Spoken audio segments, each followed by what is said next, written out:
Okay, so let's discuss the difference between cash flow and profit in your business. You know, many times I talk to clients, and sometimes they don't understand how they've made a profit and why the money isn't in the bank. And I just want to run through a simple little example, and hopefully this will highlight the areas where cash flow is different than profit.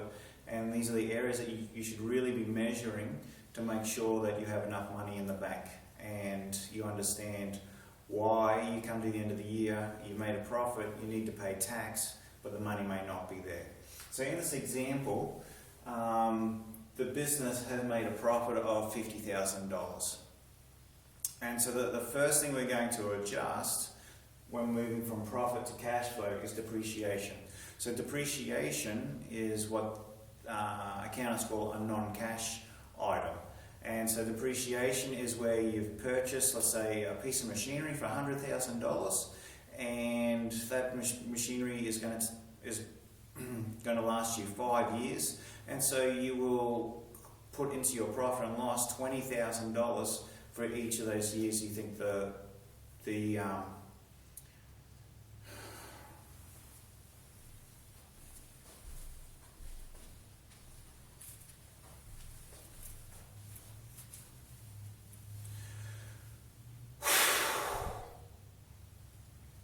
Okay, so let's now discuss the difference between cash flow and profit in your business.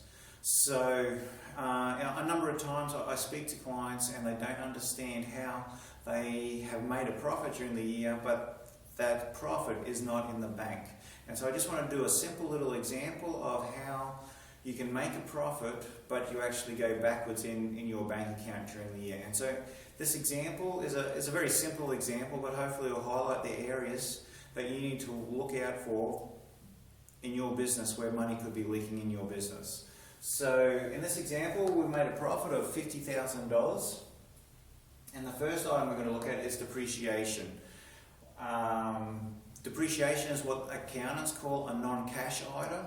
So depreciation is where you've purchased an asset or a piece of machinery for $100,000, and you think that piece of machinery is going to last you 5 years. So instead of putting that $100,000 in the profit and loss in the year that you buy it, accountants will split that up into $20,000, and they'll put $20,000 into your profit and loss each year. So because we haven't spent the $20,000 in this year, we spent $100,000 a couple of years ago, we're going to add back onto the profit that $20,000.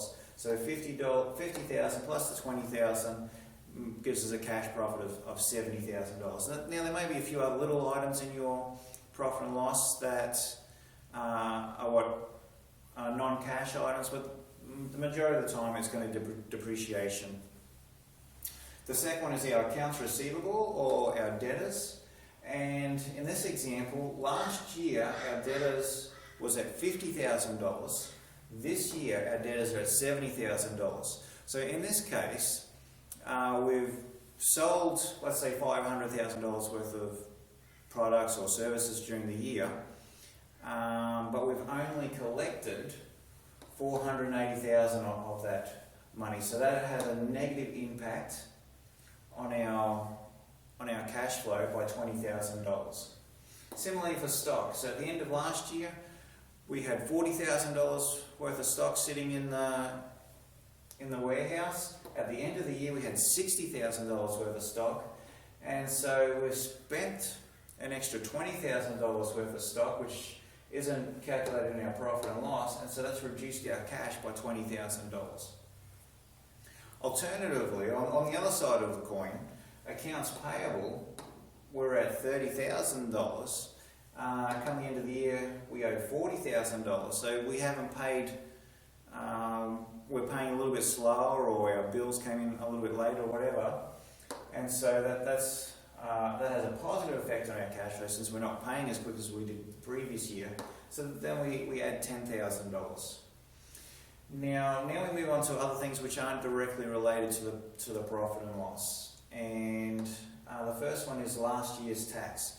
So we went to our tax accountant, he did our tax return, he says we owe $15,000. So we write out a cheque or direct debit or whatever we do these days, and we put $15,000 into the tax office. And so that reduces our cash flow by $15,000. The next one is loan repayments. So if we're making $2,000 a month loan repayment, of that $2,000, only $500 may be interest, and then $1,500 is repaying our loan. So that $1,500 is not part of our profit and loss like the interest is. So, but it's money coming out of our bank, so it has a negative effect on our bank account. And the last one is asset purchases. So we haven't made any major asset purchases during the year, but there have been lots of little things. Now, there may have been a mobile, there may have been a laptop or a saw or a piece of equipment that you need, but you haven't borrowed the money from the bank. So you haven't increased your cash flow by borrowing money. And so they're just little things, and they don't go into your profit and loss, and so they go into your asset purchases. And so that's how, these are the major areas that affect the cash flow in your business. So let's just run through one more time. So we have our profit, we add back our depreciation, so we add depreciation, so we go from 50 up to 70. We take off 20,000 that we haven't collected from our customers, we're back down to 50. We take off 20,000 for stock that we haven't sold, so we're down to 30. We add 10 because we haven't paid some of our bills. So we're back up to 40. We take off 15 that we paid in tax, we're down to 25. Our loan repayment, we take off 20 from the 25, we're down to 5. And asset purchases, we take off 10 for little purchases we made during the year, and that gives us a negative cash flow of $5,000. So this is why you can see the number of different areas where cash flow is affected in your business that's not in your profit and loss. And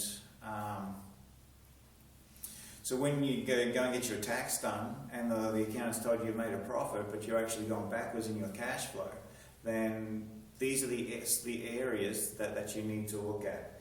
In this module, in this program, the Kickstart Your Cash Flow program, the areas that we are going to look at are mainly these top areas up here. So our accounts receivable is our step 1, which is collecting customers' cash.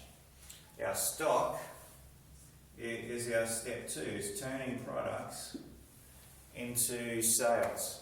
And these are 2 areas that we really need to keep an eye on because they can really hurt our cash flow and hurt our business. Step 3, 4 and 5 is all the profit area. So step 3 is cutting your costs. Step 4 and step 5 is all about sales. So focus on your customers. Of course, we don't really go much into accounts payable. There's just a couple of little tips that we put in, but they're really directly related to cutting your costs. So in our next program called the Small Business Cash Flow Formula, that's where we deal with loan repayments and asset purchases. And so this is in the cash flow formula.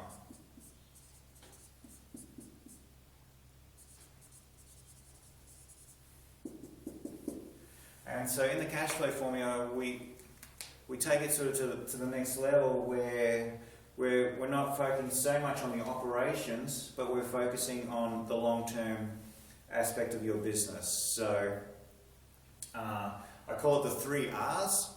So owner's return, so the return to owners, to make sure you're getting a decent return for not only on your capital but on your time. Repayment of loans, repayment of debt.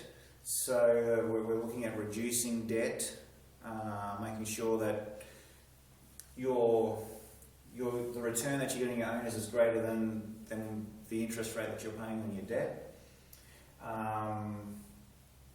And then also reinvesting, putting a certain percentage to reinvest into your business to grow your business, which is also an important part. So the cash flow formula sort of takes it to the next level, where in this program, the Kickstart Your Cash Flow, we're focusing on the short term, and in the next module, the Small Business Cash Flow Formula, we're taking it to the next level. So if you see my website, I try to work with businesses in 3 steps. So 1 is getting your cash flow right, 2 is getting your profits right, and 3 is building to sell. And Kickstart Your Cash Flow starts working on the cash flow part. The cash flow formula starts working on the profit part, and the building your business to sell part.